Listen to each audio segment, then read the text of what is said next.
வணக்கம் நேயர்களே, இது உங்கள் பிக்லி. கான்டெஸ்ட் ப்ரெப் ஒர்க் ஷாப் நடத்துகிறீங்களே, இதை ஏன் நடத்துகிறீங்க அப்படின்னு பல பேர் கேள்வி கேட்டுட்ருந்தாங்க. இது நான் நிறைய பேருக்கு சின்ன சின்ன விஷயங்களில் சின்ன சின்ன குரூப்பில் கற்றுக் கொடுத்துட்ருந்ததை ஒரு ஈவெண்ட்டாக நடத்தி நிறைய பேருக்கு கொண்டு சேர்க்கணும்னு நினச்சதுக்கான முக்கியமான காரணங்கள் இருக்குது. அந்த காரணத்தை நான் இந்த வீடியோ முடிக்கும்போது நீங்களே புரிஞ்சுப்பீங்க. ஒரு 2 வருஷமாக பார்த்தீங்க அப்படின்னா நிறைய பாடி பில்டர்ஸ் அவங்களோட பாடி பில்டிங் கரியரை விட்டுட்டு எனக்கு ஹெல்த் ப்ராப்ளம் அப்படின்னு நிறுத்துகிறாங்க. நிறைய பாடி பில்டர்ஸ் யங் ஏஜில் டயபெட்டிக்ஸாக ஆகிறாங்க. நிறைய ஜாயிண்ட் இஷ்யூஸ் வருது. ஒரு சில பாடி பில்டர்ஸ்க்கு பிளட் ப்ரெஷர் போன்ற பிரச்சனைகள் வருது. அப்புறமா இப்போ இன்டர்நேஷ்னல் எரீனாவில் ப்ரோ பாடி பில்டர்ஸ் நிறைய பேர் பார்த்தீங்க அப்படின்னா அவங்க உயிரை காம்படிஷனுக்கு க்ளோஸாக இழக்கிறாங்க.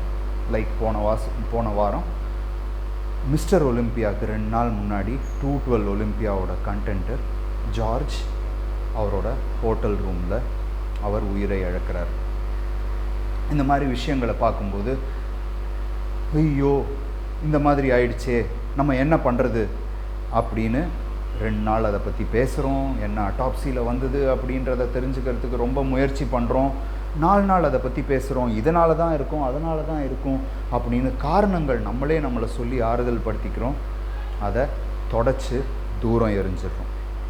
இன்னொரு குரூப்பு இந்த விஷயத்தை பற்றி பேசினா ஐயோ பாடி பில்டிங்க்கு களங்கம் வந்துருமா அப்படின்னு அதை மூடி மறைக்க ட்ரை பண்ணுறோம். சரி, இந்த மாதிரிலாம் பல விஷயங்கள் நடக்குது. இதுக்கு சொல்யூஷன் என்ன அப்படின்னு யாராவது யோசிக்கிறீங்களா?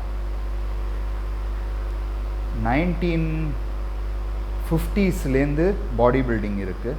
பல பிரச்சனைகள் நடந்துக்கிட்டு இருக்குது. அதுவும் இப்போது இந்த கொரோனா நிறைய லாக்டவுன் ஆகிட்டு பல பேர் அவங்களோட டிஸ்ட்ரெஸில் போயிட்டு வெளில வரும்போது பல பேர் அவங்களோட ஸ்ட்ரெஸ் அப்புறம் மற்ற விஷயங்கள்னால ஆக்சென்சுவேட் ஆகி அது கூட சில பல காரணங்கள்னாலையும் இறக்குறாங்க. இப்போ ஃபார் எக்ஸாம்பிள் நிறைய பாடி பில்டர்ஸ் ஒரு ஹெல்த் இஷ்யூ வருது அப்படின்னா ஒரு டாக்டர்கிட்ட போயிட்டு நான் இந்த மெடிசனை யூஸ் பண்ணுறேன் அப்படின்னு சொல்கிறதுக்கு கூட தெரியாமல் இருக்காங்க. சரி, உங்களுக்கு ஏதாவது ஒரு பிரச்சனை வருது. இந்த பிரச்சனைக்கு என்ன ஃபஸ்ட் எய்டு பண்ணணும்? ஒர்க் அவுட்டை நிறுத்தணுமா? இல்லை எந்த டாக்டரை பார்க்கணும்? யாருக்கும் தெரியறதில்லை. சரி, இப்போது இந்த கான்டெஸ்ட் ப்ரெப்பே எடுத்துப்போமே. கடைசி ஒரு வாரம் நம்ம பாடி பில்டிங் கான்டெஸ்ட் ப்ரெப்புன்றது மட்டும் இல்லை, ஒரு அத்லெட்டிக்ஸாக இருக்கட்டும், பவர் லிஃப்டிங்காக இருக்கட்டும், வெயிட் லிஃப்டிங்காக இருக்கட்டும், இல்லை வேறு எந்த ஃபிசிக்கல் ஸ்போர்ட்டாக இருக்கட்டும், இந்த கடைசி வாரம் அவங்க உள்ளாகிற அந்த ஸ்ட்ரெஸ், அவங்க உடம்ப அந்த கடைசி டேக்கு பீக் பண்ணுறதுக்காக அவங்க செய்யக்கூடிய விஷயங்கள். நான் என்னோடய ஸ்போர்ட்டை பற்றி மட்டும் பேசுகிறேனே. கடைசி வாரம் sodium loading, depletion work out, அப்புறமா டீஹைட்ரேட் பண்ணிவிட்டு அதுக்கப்புறம் கார்ப் லோடிங் பண்ணி சில பேர் 24 hours 36 hours எல்லாம் தண்ணி குடிக்காமல் அந்த ரேசர் ஷார்ப் ஸ்கின் வரணும் அப்படின்ட்டு ஸ்டேஜ் மேலே ஏறி நின்றுட்டு இறங்கும்போது அது ஹெல்தியா அப்படின்னு கேட்டிங்கன்னா கடைசி வாரம் செய்வது ஹெல்தி கிடையாது. பல பேருக்கு ஈவன் ஒரு நேஷ்னல் வின் பண்ணவருக்கு கூட திரும்ப டிஸ்ட்ரிக்ட்டு ஸ்டேட்டு அப்படின்னு செலெக்ஷன் வாங்கினா தான் அடுத்த வருஷம் நேஷ்னல் பண்ண முடியும் அப்படின்னும் போது கண்டினியூஸாக ஒரு வாரம் விட்டு ஒரு வாரம் அவரே டீஹைட்ரேட் பண்ணுறாரு, காம்படிஷன் பண்ணுறாரு அப்படின்னா அவரோட ஹெல்த்தை அவர் ரிஸ்கில் போடுறாரு. ஒரு ஸ்போர்ட்டுன்னு ஈவெண்ட் அட்டென்ட் பண்ணி தான் ஆகணும். அதை நம்மளால் முடியாதுன்னு சொல்ல முடியாது. ஆர்கனைசர்ஸ் ஒரு லெவலுக்கு அடுத்த லெவல் ஒரு வாரம் கழித்து வச்சாதான் அவங்களால பெஸ்ட்டு அத்லீட்ஸை நேஷ்னல் ஸ்டேஜ்லேயும் இன்டர்நேஷ்னல் ஸ்டேஜ்லேயும் நிறுத்த வைக்க முடியும். ஸோ அதையும் மாற்ற முடியாது. நம்மளால் என்ன மாற்ற முடியும் அப்படின்ற ஒரு பெரிய கேள்வி இருக்குது. நம்மளால் என்ன மாற்ற முடியும்? இந்த ஒரு வாரம் பண்ணுறது நம்மளோட ஹெல்த்துக்கு தீங்கு விளைவிக்கக்கூடியதுன்னு நம்மளுக்கு தெரியும். அதே மாதிரி இந்த பர்ஃபார்மன்ஸ் என்ஹான்ஸ்மெண்ட்லாம் யூஸ் பண்ணால் இது கண்ட்ரோல்டாக யூஸ் பண்ணல அப்படின்னா இதுவும் நம்மளோட ஹெல்த்துக்கு தீங்கு விளைவிக்கக்கூடும்னு நம்மளுக்கு தெரியும். எவ்வளவு இது நம்மளை அஃபெக்ட் பண்ணுது, எப்படி நம்ம ப்ரிவெண்ட் பண்ணலான்னு யாருக்காவது தெரியுமா? சில பேருக்கு தெரியும், ஆனால் அதை கற்றுக் கொடுக்க நிறைய பேர் மறுக்கிறாங்க. இன்னும் நிறைய ட்ரெயினர் லேபிளை பிச்சுட்டு தான் அந்த மருந்தை வந்து அவங்களோட கிளைண்ட்ஸுக்கு கொடுக்குறாங்க. ஏன்னா அதை கற்றுக்கிட்டா அவங்க வந்து இவங்களோட பிஸ்னஸை கெடுத்துருவாங்கன்னு நினைப்பேன். இதே கோர்ஸ் இப்போ நான் இந்த கோர்ஸ் நடத்த போகிறேன் அப்படின்ன உடனே பல ட்ரெயினர் எனக்கு கால் பண்ணி இப்படிலாம் நடத்துனீங்கன்னா அப்புறம் எங்களுக்கு எப்படி கிளைண்ட் வருவாங்கன்னு என்கிட்ட கேட்ட சம்பவங்கள்லாம் இருக்குது. ஸோ உங்கள் ஹெல்த்தை பாதுகாக்கணும்னா என்ன பண்ணணும்? Blood work.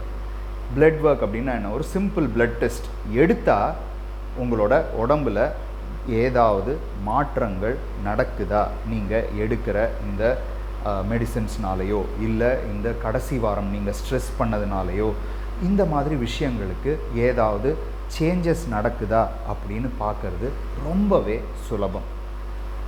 இப்போ நீங்கள் யூஎஸ் மாதிரி கண்ட்ரியில் இருந்தீங்கன்னா ஒரு டாக்டர்கிட்ட போயிட்டு அவர் அந்த ப்ரிஸ்கிரிப்ஷன் கொடுத்து ஒரு மாதம் கழித்து தான் பிளட் டெஸ்ட் எடுக்க முடியும். இந்தியாவில் அந்த பிரச்சனை கிடையாது. பேசிக் டெஸ்ட்ஸை நீங்களே போய் செல்ஃபாக எடுத்துக்கலாம். இப்படி எடுத்துக்கிட்டால் எந்த அப்நார்மாலிட்டிஸ் இருந்தால் நீங்கள் உடனே டாக்டர்கிட்ட போகணும் அப்படின்றது உங்களுக்கு தெரியுமா? பாடி பில்டிங் பண்ணுற ஒவ்வொருத்தர்கிட்டையும் நான் கேட்குறேன், நீங்கள் ஒரு டாக்டர்கிட்ட என்னைக்காவது கன்சல்ட் பண்ணியிருக்கீங்களா? நிறைய டாக்டர்ஸ் வந்து இப்போ வந்து மெடிசன்ஸ் அப்படின்னு சொன்னாலே வந்து ரொம்ப எத்திக்கலி ராங் மாதிரி திட்டுறவங்க இருக்காங்க. ஆனால் ஸ்போர்ட்ஸை புரிஞ்சு உங்களோட ஹெல்த்தை கேர் பண்ணக்கூடிய ஒரு டாக்டர்கிட்ட நீங்கள் போய் பேசியிருக்கீங்களா? ஒரு பிளட் டெஸ்ட் எடுத்துகிட்டு இந்த பிளட் டெஸ்ட்டில் ஏதாவது அப்நார்மாலிட்டிஸ் இருந்தால் இதை எப்படி சரி பண்ணணும் அப்படின்னு ஒரு டாக்டர்கிட்ட நீங்கள் போய் கேட்டிருக்கீங்களா? இந்த மாதிரி பல விஷயங்கள் நீங்கள் உங்களோட அப்ரோச்சில் மாற்ற ஆரம்பிச்சிங்கன்னா, உங்கள் இஃப் இன் கேஸ் நீங்கள் மெடிசன்ஸ் யூஸ் பண்ணுறீங்கன்னா என்ன மெடிசன் யூஸ் பண்ணுறீங்கன்றது தெரியாமல் யூஸ் பண்ணக்கூடாது. ஓகேவா? அதுதான் ரொம்ப முக்கியம். ரெண்டாவது, ரெகுலராக ஒரு பிளட் டெஸ்ட் செஞ்சு பார்த்தீங்கன்னா இஃப் இன் கேஸ் இந்த மெடிசன்ஸ் உங்கள் உடம்பை வேகமாக பாதிக்குதுன்னா எதை பாதிக்குது, அந்த பாதிப்பை பொறுத்து அந்த மருந்துகளை நிறுத்தி அதை ரிகவர் பண்ணுறதுக்கு உடனே உங்களால் ஸ்டெப் எடுக்க முடியும். பாடி பில்டிங்னால், அதாவது பாடி பில்டிங்கில் மெடிசன்ஸ் யூஸ் பண்ணுறதுனால வர சைடு எஃபெக்ட்ஸை இயர்லியாக நீங்கள் ஸ்டாப் பண்ணீங்க, அதை தவிர்த்தீங்க அப்படின்னா உங்களோட ஹெல்த்தை பாதிக்காமல் முடிஞ்ச அளவுக்கு காப்பாற்ற முடியும். ஒரு நேச்சுரல் பாடி பில்டராக இருந்தீங்கன்னா கூட பிளட் டெஸ்ட் அப்படின்றது அவசியம். ஒரு கான்டெஸ்ட் ப்ரெப்பில் உங்கள் பாடியை வருத்தி அந்த காம்படிஷனுக்கு டீஹைட்ரேட் பண்ணி முடிச்சுட்டு ஒரு வாரம் கழித்து அந்த பிளட் டெஸ்ட்டை எடுத்து பார்க்கும்போது தான் உங்களோட உடம்புக்கு ஏதாவது தீங்கு விளைஞ்சிருக்கா அப்படின்னு தெரியும். இஃப் இன்கேஸ் விளைஞ்சிருக்கு அப்படின்னா அதை சரி பண்ணுறதுக்கான ஹெர்ப்ஸ் இருக்குது. ஒரு நல்ல ஃபிசிஷியன்ட்ட போய் நீங்கள் பார்த்தீங்க அப்படின்னா அதை சரி பண்ணுறதுக்கான முறையை அவர் சொல்லி கொடுக்கக்கூடும். ஸோ இந்த மாதிரி விஷயங்களை நம்மளால் மாற்ற முடியும். ஃபெடரேஷன்ஸால் கொண்டு வந்து இப்போ 10,000 பேர் வந்து தமிழ்நாட்டில் காம்படிஷன் பண்ணுறாங்க அப்படின்னா அந்த ஃபெடரேஷன் வந்து எல்லாரையும் நீ போய் பிளட் டெஸ்ட் எடு, நீ போய் பிளட் டெஸ்ட் எடுன்னு அவங்களால ஃப்ரீயாக உங்களுக்கு பிளட் டெஸ்ட் பண்ண முடியாது. ஒரு காம்படிஷனுக்கு ஒரு ஸ்பான்சர் வருதுன்னா அதில் ஆத்லீட்டுக்கு ப்ரைஸ் கொடுக்கறதுக்கே பல ஆர்கனைசர்ஸ் கஷ்டப்பட்டு காசை திரட்டி கொடுக்குறாங்க இந்த ஸ்போர்ட்டை சப்போர்ட் பண்ணணும் அப்படின்றதுக்காக. ஸோ குறைஞ்சபட்சம் காம்படிஷன் செய்கிறவங்க உங்கள் உடம்புக்குள்ளே இஃப் இன் கேஸ் நீங்கள் மெடிசன்ஸ் யூஸ் பண்ணுறீங்கன்னா என்ன மெடிசன் போடுறீங்க, அது சைடு எஃபெக்ட்ஸ் வந்தால் என்ன சைடு எஃபெக்ட்ஸ் வரக்கூடும் அப்படின்றத தெரிஞ்சு போடுங்க. உங்கள் கோச்சுகள்கிட்ட இந்த கேள்வியை கேட்டு தெரிஞ்சுக்கோங்க. இல்லைன்னா இன்டர்நெட்டில் நிறைய விஷயம் இருக்குது, அதை பார்த்து படித்து தெரிஞ்சுக்கோங்க. இல்லைன்னா இது எல்லாத்தையும் கற்றுக் கொடுக்கறதுக்கு தான் நான் ஒர்க் ஷாப் நடத்துகிறேன், அங்கே வந்து கற்றுக்கோங்க. ரெகுலராக பிளட் டெஸ்ட் செய்யுங்க. என்ன பிளட் டெஸ்ட் செய்யலாம் எல்லா டீட்டெயில்ஸையும் நான் என்னோடய ஒர்க் ஷாப்பில் கற்றுத்தரேன். பிட் பை பிட் உங்களுக்கு எல்லாத்தையும் கற்றுத்தரணும் அப்படின்னு நினைக்கிறேன்.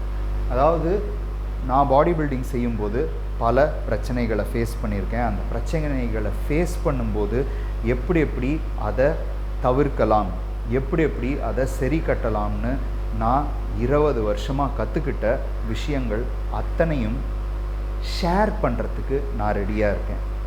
நீங்களும் உங்கள் நண்பர்களோட ஷேர் பண்ணீங்க அப்படின்னா நம்ம ஒரு கம்யூனிட்டி அப்படின்னா என்ன, எனக்கு நீ உனக்கு நான் அப்படின்னு எல்லாரும் ஒன்று சேர்ந்தோம் அப்படின்னா இந்த பாடி பில்டிங் கம்யூனிட்டி காம்படிஷன்ஸ் மட்டும் பெட்டராகாது, நம்மளோட ஹெல்த்தும் பெட்டராகும், நம்மளோட வாழ்வாதாரம், நம்ம வாழ்க்கை தரம் எல்லாமே இன்க்ரீஸ் ஆகும், நம்ம ஃபேமிலியும் ஹாப்பியாக இருக்கும்.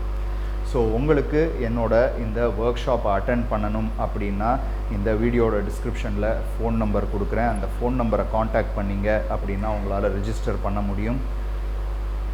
உங்கள் எல்லாருக்கும் உங்கள் ஹெல்த்தை பாதுகாக்கிறது எப்படின்னு கற்றுக் கொடுக்கறதுக்காக நான் வெயிட் பண்ணிகிட்ருக்கேன். இது உங்கள் பிக்லி, ஓவர் அண்ட் அவுட்.